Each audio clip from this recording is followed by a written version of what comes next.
Hello everyone, good morning po sa ating lahat mga kapatid. Ang ibabahagi ko ngayon ay yung first step when learning new information. Apat na step pag may mga bago tayong gustong matutunan, dadaan siya talaga sa first step. Ano't ano man yon, kung ano man yon. Una, yung unconscious incompetence. Unconscious incompetence, paano ba yon? Yung unconscious incompetence is tinatawag na you don't know what you do not know. Napaka-weird, di ba, ng English? Hindi mo alam, kahit sa Tagalog, hindi mo alam ang hindi mo alam. Paano yun? Paanong sentence yun? Yung hindi mo alam ang hindi mo alam.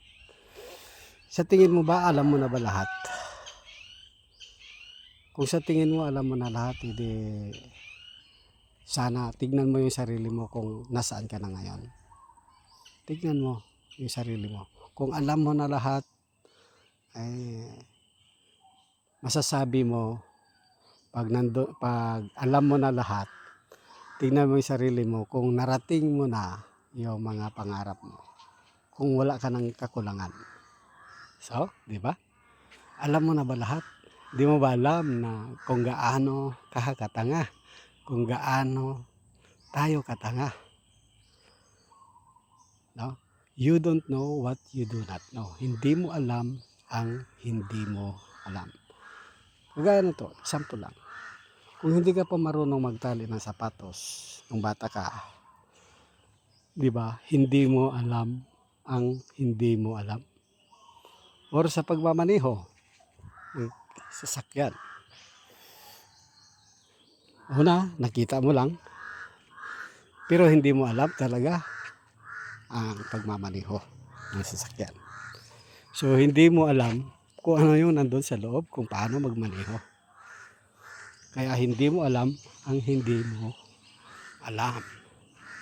Kung alam mo na lahat ng mga bagay-bagay, titignan mo yung sarili mo, manalamin ka, titignan mo kung nasaan ka na ngayon.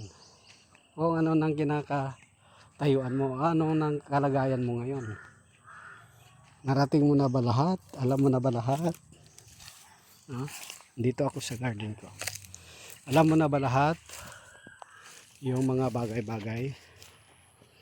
Kasi kung alam mo na lahat ang mga bagay-bagay, ay sigurado ako na hindi mo na kailangan itong pakinggan.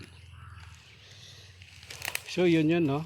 You don't know, unconscious incompetence. Ibig sabihin, you don't know what you do not know. Hindi mo alam ang hindi mo alam. Pangalawa, yung ibabahagi ko, second step is conscious incompetence. Kanina unconscious incompetence. Unconscious ibig sabihin wala kang malay, no? Wala kang malay, wala ka pang alam. Hindi mo alam ang hindi mo pa alam. Wala ka pang kaalam-alam talaga. Ngayon, conscious incompetence. May malay ka na pero hindi mo pa alam gagawin. Nalaman mo na paano magtali ng sapatos. Nalaman mo na mag-drive pero hindi mo pa alam. Yung dati mong hindi alam ngayon na natuklasan mo na, alam mo na. Ibig sabihin, pag sumampa ka, dapat ikaw magmamaniho, no, ganito magkambya, pero hindi mo pa nasubukan. Yan yung tinatawag na ngayong alam mo na ang dati mong hindi alam. Now you know yung hindi mo alam. That you do not know. No. Pangatlo, ang ibabahagi ko ay third step. Third step when learning new information is conscious incompetence. Conscious incompetence is yung ginagawa mo na, no? Yung dati mong hindi alam, kagaya sa pagtatali, ginagawa mo na step by step. Kung mayroon pang manual, sinusundan mo yung manual niya. Tinitignan mo kung paano isuot yung sapatos. Tinitignan mo step by step. No? Yan yung tinatawag na conscious competence. Ibig sabihin, may malay ka kung paano magtali. Pinapractice mo siya step by step. Kasi, so nakuha. Number 4 is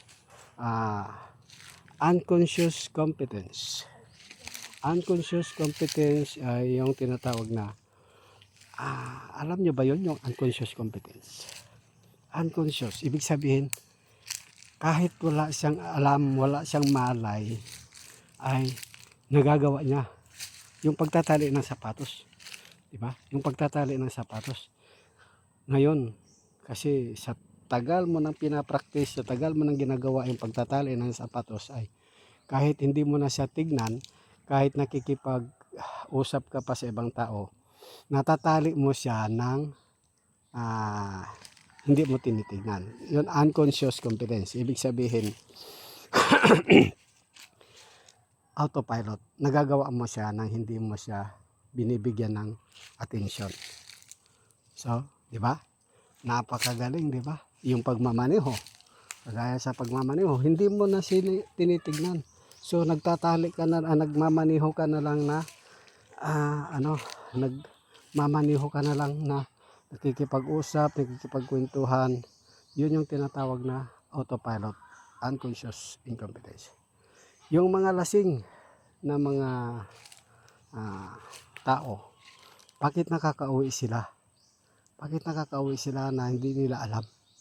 Ibig sabihin, alam na ng alam na ng katawan nila, no? Na-practice na nila sa tagal na paulit-ulit, pabalik-balik, kahit gaano sila kalasing is nakakauwi sila, hindi nila alam na nakakauwi sila, no? Daming mga examples ng mga unconscious competence. Yung mga ginagawa natin na yung pagtututbrush, kailangan pa ba natin isipin yon, di ba? Yung magising ka ng madaling araw, kahit wala ka ng alarm clock, hindi ka na nag-a-alarm. Kagaya sa akin ngayon, hindi na ako nag-a-alarm.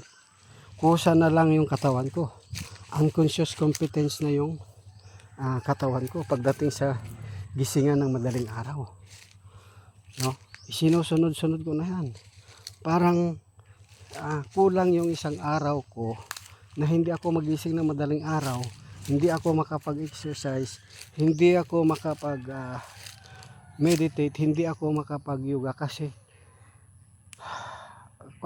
autopilot na yung katawan ko. Ginagawa niya na kailangan talagang magawa ko lang yan kasi hihina yung katawan ko pagka kulang yung mga activities ko. So nagiging autopilot na yung katawan ko, nasanay na gumising na madaling araw, kaya nagiging autopilot na siya, automatic. Kaya yan ang tinatawag na unconscious competence. Ibig sabihin, kahit hindi ko binibigyan ng attention, nagagawa ko ang mga bagay-bagay na prinactice ko ng matagal, no? So yun yung first step. So napakagaling. So hanggang dito na lang yung mga ibabahagi ko sa first step when learning new information. Yung ibabahagi ko naman sa sunod na video ko ay yung master the first 4 foundation, no? The first 4, yung basic, yung pundasyon, lahat ng mga yan. So yan yung ibabahagi ko sa susunod na video ko. Maraming salamat, magandang umaga po, magandang buhay. Thank you, and thank you.